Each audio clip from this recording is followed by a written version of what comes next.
Hello everybody. Today we're joined by a great friend and a two-time Bassmaster Classic champion, Hank Parker.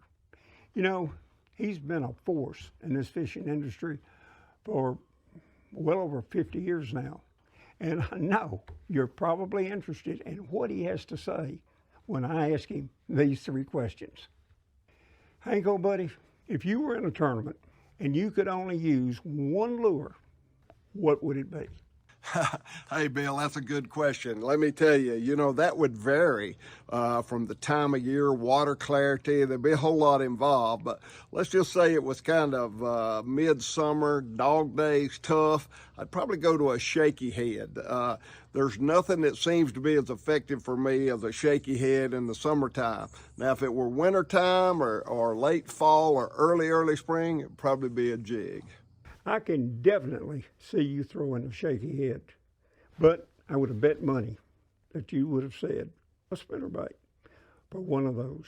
So let me ask you this.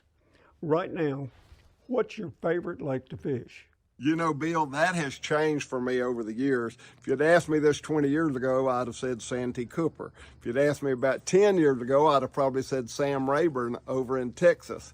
But now, today, with the gobies and these smallmouth getting so big, it's not fully in the United States, but half of it would be the St. Lawrence Seaway up in New York. I love Lake Ontario and that St. Lawrence Seaway. Man, we're catching 6-pound smallmouth. So I'd have to say right now, it'd be the St. Lawrence Seaway. I knew it. I knew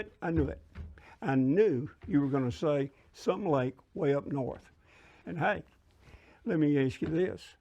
Do you have a funny, or let's say an unusual story that you can tell me about that happened on the water? Hey, you know the pressure that you're under, Bill. You've been there 100 times trying to get that final fish for a show. So your old buddy and my old buddy, Franco Hill, I'm shooting a show on Lake Wateree, and I need one good fish, man. This is going to make the show. We've been at it all day. It's hot. We're up the river. We got a lot of current, and I'm trying to catch that one more fish to make our show powerful.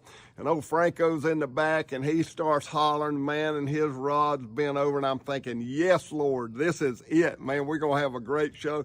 Franco's got a big one on. And that rascal, how he did it or where he did it, I don't know, but he had some kind of big old rubber lobster. And he had that thing, and in that current, man, it was going back and forth, and I just knew he had a giant. And he pulled up a rubber lobster. That's about the weirdest thing that's happened to me on the water. That's too funny. You know, I did a show with old Frank many years ago, too. And he's a funny man. They called him the Manure Man of South Carolina.